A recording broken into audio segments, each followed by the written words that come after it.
Recording by Linda Olsen Fitak, Los Angeles. Flatland by Edwin Abbott. Section 0. Preface to the second and revised edition, 1884, by the editor. If my poor Flatland friend retained the vigour of mind which he enjoyed when he began to compose these memoirs, I should not now need to represent him in this preface, in which he desires fully to return his thanks to his readers and critics in Spaceland, whose appreciation has, with unexpected celerity, required a second edition of this work. Secondly, to apologize for certain errors and misprints, for which, however, he is not entirely responsible. And thirdly, to explain one or two misconceptions. But he is not the square he once was.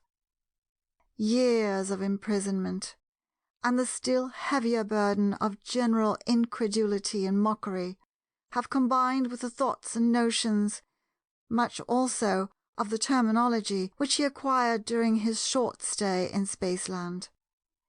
He has therefore requested me to reply, in his behalf, to two special objections, one of an intellectual, the other of a moral nature. The first objection is that a Flatlander, seeing a line, sees something that must be thick to the eye as well as long to the eye. Otherwise it would not be visible if it had not some thickness, and consequently he ought, it is argued, to acknowledge that his countrymen are not only long and broad, but also, though doubtless to a very slight degree, thick or high. This objection is plausible, and to Spacelanders almost irresistible, so that, I confess, when I first heard it, I knew not what to reply. But my poor old friend's answer appears to me completely to meet it. "I admit," said he, when I mentioned to him this objection, "I admit the truth of your critic's facts, but I deny his conclusions. It is true that we have really in Flatland a third, unrecognized dimension called height, just as it is also true that you have really in Spaceland a fourth, unrecognized dimension, called by no name at present, but which I will call extra height. But we can no more take cognizance of our height than you can of your extra height. Even I, who have been in Spaceland, and have had the privilege of understanding for 24 hours the meaning of height, even I cannot now comprehend it, nor realize it by the sense of sight, or by any process of reason. I can but apprehend it by faith. The reason is obvious. Dimension implies direction, implies measurement, implies the more and the less. Now, all our lines are equally and infinitesimally thick, or high, whichever you like. Consequently, there is nothing in them to lead our minds to the conception of that dimension. No delicate micrometer, as it has been suggested by one too hasty Spaceland critic, would in the least avail us. For we should not know what to measure, nor in what direction. When we see a line, we see something that is long and bright. Brightness, as well as length, is necessary to the existence of a line. If the brightness vanishes, the line is extinguished. Hence, all my Flatland friends, when I talk to them about the unrecognized dimension, which is somehow visible in a line, say, "Ah, you mean brightness." And when I reply, "No, I mean a real dimension," they at once retort, "Then measure it, or tell us in what direction it extends." And this silences me, for I can do neither. Only yesterday, when the chief circle, in other words, our high priest, came to inspect the state prison and paid me his 7th annual visit, and when for the 7th time he put me the question, was I any better, I tried to prove to him that he was high as well as long and broad, although he did not know it. But what was his reply? "You say I am high. Measure my highness, and I will believe you." What could I do? How could I meet his challenge? I was crushed, and he left the room triumphant. Does this still seem strange to you? Then put yourself in a similar position. Suppose a person of the 4th dimension, condescending to visit you, were to say, "Whenever you open your eyes, you see a plane, which is of 2 dimensions, and you infer a solid, which is of 3. But in reality you also see, though you do not recognize, a 4th dimension, which is not color nor brightness nor anything of the kind, but a true dimension, although I cannot point out to you its direction, nor can you possibly measure it." What would you say to such a visitor?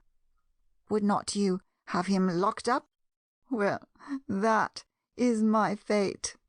And it is as natural for us Flatlanders to lock up a square for preaching the 3rd dimension as it is for you Spacelanders to lock up a cube for preaching the 4th. Alas, how strong a family likeness runs through blind and persecuting humanity in all dimensions. Points, lines, squares, cubes, extra cubes.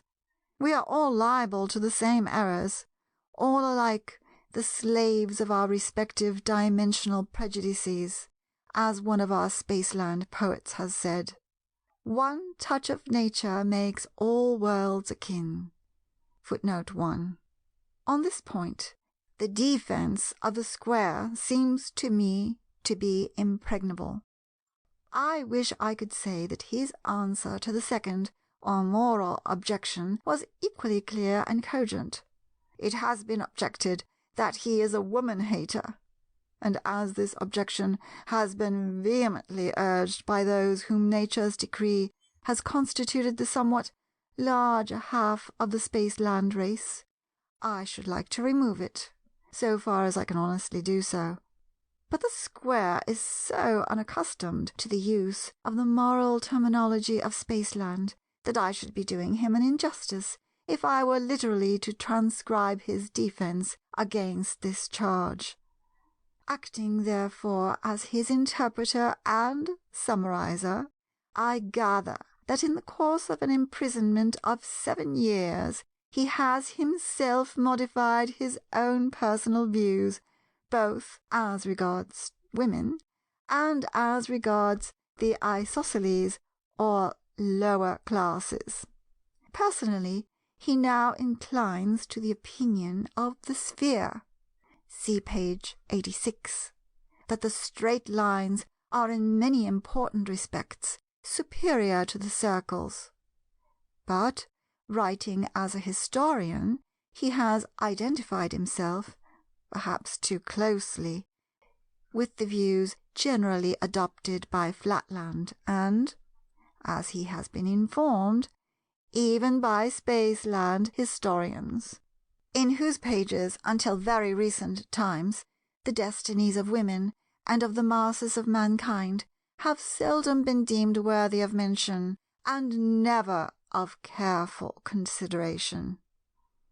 In a still more obscure passage, he now desires to disavow the circular or aristocratic tendencies with which some critics have naturally credited him, while doing justice to the intellectual power with which a few circles have for many generations maintained their supremacy over immense multitudes of their countrymen. He believes that the facts of Flatland, speaking for themselves without comment on his part, declare that revolutions cannot always be suppressed by slaughter, and that nature, in sentencing the circles to infecundity, has condemned them to ultimate failure. And herein, he says, I see a fulfillment of the great law of all worlds, that while the wisdom of man thinks it is working one thing, the wisdom of nature constrains it to work another, and quite a different and far better thing. For the rest, he begs his readers not to suppose that every minute detail in the daily life of Flatland must needs correspond to some other detail in Spaceland, and yet he hopes that, taken as a whole, his work may prove suggestive as well as amusing to those Spacelanders of moderate and modest minds who, speaking of that which is of the highest importance but lies beyond experience, decline to say on the one hand, this can never be, and on the other hand, it must needs be precisely thus, and we know all about it. Footnote 1. The author desires me to add that the misconceptions of some of his critics on this matter has induced him to insert, on pages 74 and 92 in his dialogue with the Sphere, certain remarks which have a bearing on the point in question, and which he had previously omitted as being tedious and unnecessary. End of section 0. Preface. Recording by Linda Olsen Fitak, Los Angeles.